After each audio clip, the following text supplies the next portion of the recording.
Basic बघा, तुम्हाला तो प्रश्न आला होता आयोगाचा, सर्वात जास्त ताक उत्पादक देश कोणता आहे, बरोबर नाही का?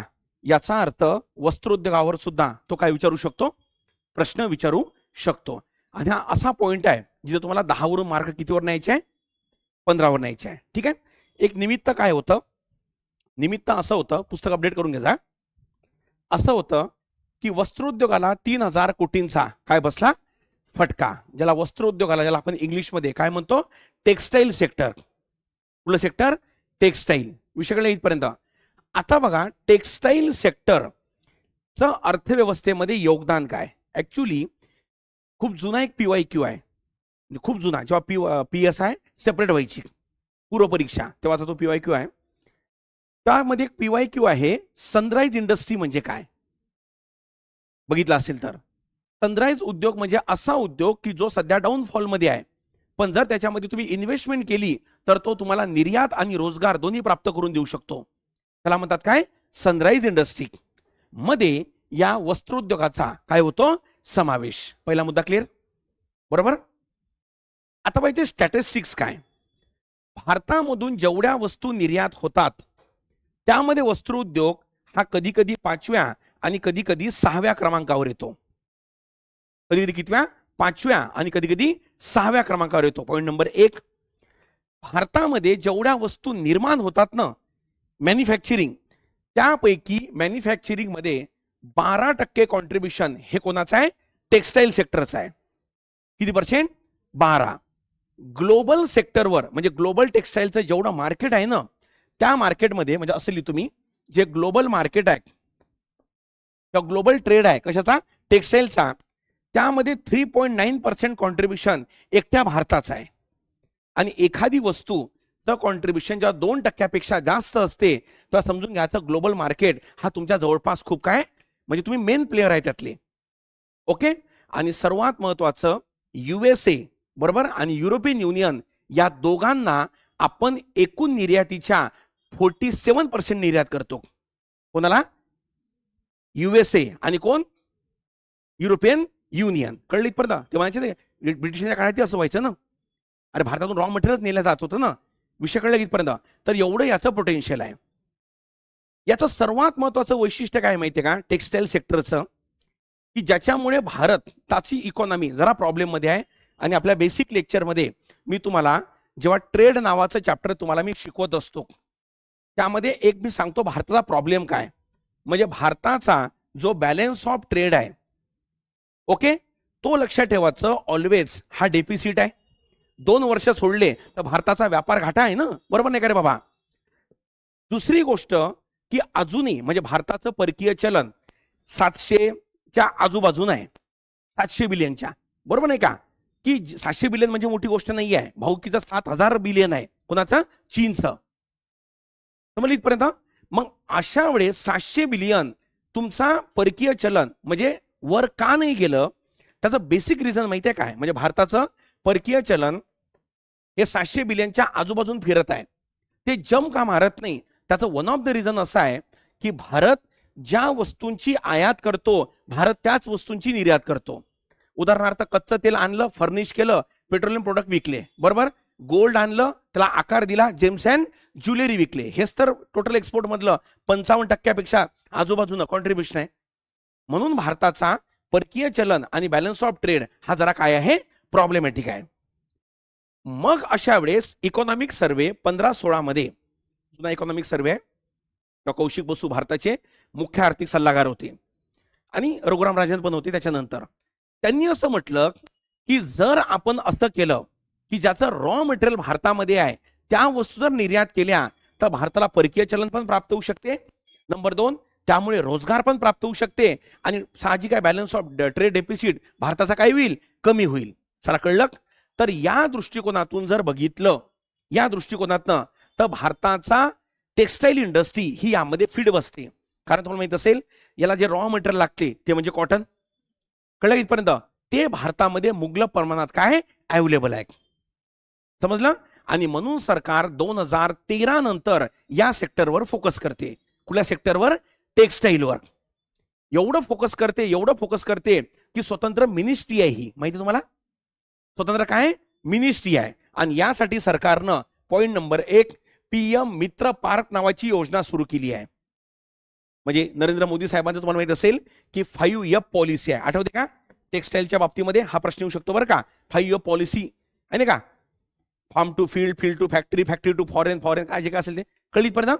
तर त्या अंतर्गत पहिली योजना आहे ती म्हणजे PM मित्र. 2021 मध्ये ही योजना सुरू केली, ज्यामध्ये आपल्याला काय करायचं आहे माहितीये का, एक इंट्रिकेटेड पार्क तयार करायचा आहे. म्हणजे तिथंच आता बघा कसं होते, शेतकरी कापूस आणतो, त्याच्या गाठ्या तयार होते, गाठ्यापासून सूत दुसरीकडे तयार होते, गाठ्यापासनं मग ते सूत गेलं तिसरीकडे तयार होते. एकाच जागी कॉटन पासनं तर एक्सपोर्ट पर्यंत. बरोबर नाही का? अरे मला जे विदेशी ब्रँड आहे ते भारतातलाच कापूस वापरून त्यांचा लोगो लावून भारतात विकत आहे ना बाबा, ब्रिटिशांसारखं. ते म्हणतात मग आपण का नाही करू. त्यासाठी ओके PM मित्रा पार्क आणि एकूण आपल्याला 7 मेगा पार्क तयार करायचे आहे. यातलं तुम्हाला माहित असेल एक कुठं आहे, महाराष्ट्रामध्ये अमरावतीला नांदगाव पेठमध्ये, ज्याचं उद्घाटन पण झालं. विषय लिहित. त्यामुळे द PM मित्र पार्क योजना, मला सांगा नावावरून सेक्टर कळते, नावावरून सेक्टर कळते का? मग याचा अर्थ सरळ सरळ प्रश्न काय येईल, PM मित्र पुढीलपैकी कशाशी संबंधित आपला गरीब्या काय करेल, मित्र योजनेला काय करेल, कोरिलेट करण्याचा प्रयत्न करेल पर्यायासोबत, की मित्र कोणासोबत जुळते. कळलं का? आणि आयोग म्हणेल ज्याच्यासोबत जुळत नाही तो आन्सर आहे. याचं डोकं असेल ज्याच्यासोबत जुळते ते आन्सर आहे. समजलं? म्हणून हे आहे बरं का खरं लॉजिक अप्रोच याला म्हणतात, की आधीच करणे की बाबा याच्यावरून कळत नाही. चला समजली पर्यंत. दुसरी योजना आहे, तुम्हाला माहित असेल की भारतामध्ये उत्पादनाला चालना देण्यासाठी, म्हणजे इकॉनॉमीच्या लेक्चरमध्ये आपण म्हणतो, एका वाक्यात मला विचारलं की सध्या भारतामध्ये भारताची इकॉनॉमी किंवा सरकारचं फोकस ऍग्री आहे, मॅन्युफॅक्चरिंग आहे की सर्व्हिस आहे? सरकारचं फोकस हे मॅन्युफॅक्चरिंग आहे. का बरं आहे? द बेसिक लेक्चरमध्ये काय शिकवलं होतं, हा एकमेव असा सेक्टर आहे की जो सर्वाधिक काय निर्माण करून देतो तुम्हाला, रोजगार. काय देतो? रोजगार. आणि यासाठी सरकारची पहिली योजना मेक इन इंडिया, दुसरी योजना मेक इन इंडिया 2.0 आणि तिसरी योजना आत्मनिर्भर भारत. ह्या 3 योजना नाही आहे, या 3 पॉलिसीज आहे. आणि भारतामध्ये मॅन्युफॅक्चरिंगला चालना देण्यासाठी बरोबर सध्याच्या 2 स्कीम खूप पॉवरफुल आहेत. जर प्रश्न आला त्या 2च योजनेवर येणार. बरोबर. एक योजना आहे ज्याला म्हणतात प्रोडक्ट लिंक इन्सेंटिव्ह स्कीम, म्हणजे भारतामध्ये प्रोडक्शन घ्या, कळलं का, आम्ही तुम्हाला काय देऊ, इन्सेंटिव्ह देऊ. म्हणजे जेवढं उत्पादन घ्याल तेवढे इन्सेंटिव्ह देऊ. समजलं? जेवढं उत्पादन जास्त तेवढं मला सांगा रोजगार जास्त, जेवढं रोजगार जास्त तेवढं मला सांगा लोकांजवळ पैसे कमी की जास्त.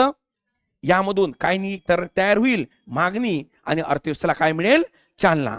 खूप मोठी योजना आहे बरं का ही प्रोडक्ट लिंक इन्सेंटिव्ह स्कीम. आणि आत्ताच काही दिवसा अगोदर ज्याच्या साहाय्यानं तुम्हाला पुस्तक पण अपडेट करायचं आहे, आपल्या टेलिग्रामवर मी नोट्स पण टाकलेली आहे, ती म्हणजे कोणती, भव्य नावाची योजना, ज्यावर मी लेक्चर पण घेतलेलं आहे ऑनलाईन वाले, खाली मी पिन करून देतो, तेवढा बघून घ्या. कुठली योजना? भव्य. समजलं? तर भव्यमध्ये ऍक्च्युली कोण असेल हे अजून फिक्स नाही आहे, पण प्रोडक्ट लिंक इन्सेंटिव्ह स्कीम मध्ये काय केलं, टेक्सटाईल सेक्टरचा काय केला होता, समावेश. म्हणजे विचार करा या योजनेमध्ये जर ती हे, आणि याच्यावर आयोगाचा आतापर्यंत 3 वेळा प्रश्न आहे. प्रोडक्ट लिंक इन्सेंटिव्ह स्कीम केव्हा सुरू केली, किती सेक्टर आहे, काय सेक्टर आहे, कळलं इथपर्यंत. त्यानंतर नॅशनल टेक्निकल टेक्सटाईल मिशन 2020 मध्ये ज्याचा उद्देश आहे इनोव्हेशनला काय देणे रे, चालना. ओके बस. आणि ज्याच्यावर प्रश्न विचारला हा नाही विचारणार, ओके, ती म्हणजे समर्थ नावाची योजना, मोदी सरकारची टेक्सटाईल सेक्टरची पहिली योजना होती. Scheme for capacity building in textile sector. Samarth नावावरनं क्षेत्र लक्षात येते नाही येत, त्यामुळे कुठलं, समर्थ. बरोबर. याचा उद्देश हा होता की वस्त्रोद्योग क्षेत्रातील लोकांना कौशल्य काय देणे, प्रशिक्षण देणे. समजलं इथपर्यंत? बरोबर आहे का? तर या प्रकारे टेक्सटाईल इंडस्ट्रीवर सरकार फोकस करत आहे. इकॉनॉमीचा अभ्यास करत असताना त्याला काय म्हणतात की मार्क न येण्याचे कारण काय माहितीये का, आपण संदर्भावर अवलंबून आहोत. म्हणजे जेवढं माझं पुस्तक आहे मी तेवढंच वाचणार, आलं तर ठीक नाही तर गेलं. म्हणून यामध्ये मार्क कमी येतात पोरांना आणि मोजक्या पोरांना मार्क येऊन राहिले. ठीक आहे. 2 सेक्टर असे आहे ज्याच्यावर केव्हाही प्रश्न धडकतो. नंबर 1 म्हणजे टेक्सटाईल आणि नंबर 2 म्हणजे फूड प्रोसेसिंग. कुठला? फूड. म्हणजे मला असं वाटतं 4 सेक्टरवर तुम्ही चांगलं काम करा. पहिलं सेक्टर म्हणजे मला सांगतो कोणतं आहे, आठवते कुडनकुलमला सेकंड न्यूक्लिअर रिॲक्टर सुरू केलं, त्यावर मी घेतो लेक्चर लवकरच की रिॲक्टर किती प्रकारचं असते, बरोबर नाही का. शक्य त्याला आज उद्या घेऊन टाकतो. हे पहिलं. दुसरं फूड प्रोसेसिंग, तिसरं काय टेक्सटाईल, आणि चौथं सोलर. चौथं काय सोलर. ह्या 4 वर त्याला काय म्हणतात की तुम्ही व्यवस्थितपणे काम करून घ्या. चला कळली इथपर्यंत, बाकी तर काही नाही आहे ना. चलो डन रे. ऐका, हे जे कंबो आहे ना रे पोरो, कंबो ही अपडेटेड बॅच म्हणजे एप्रिल 2026 नंतरची अपडेटेड बॅच ही लॉन्च झालेली आहे. म्हणजे आता बरोबर चालू महिन्याची. इथं ABHI20 हा कोड वापरा. इको पॉलिटी सोबत यात करंटच्या तुम्हाला PDF सुद्धा मिळेल. ह्या दोनची तर पूर्ण बॅच असेल व्हिडिओ वगैरे. त्यामुळे तुमची 45 मार्काची तयारी याच्यामध्येच उपलब्ध होऊन जाईल. चला कळली इथपर्यंत. एवढ्या सूचना होत्या. आजच्या ठळक बातम्या इथं संपल्या.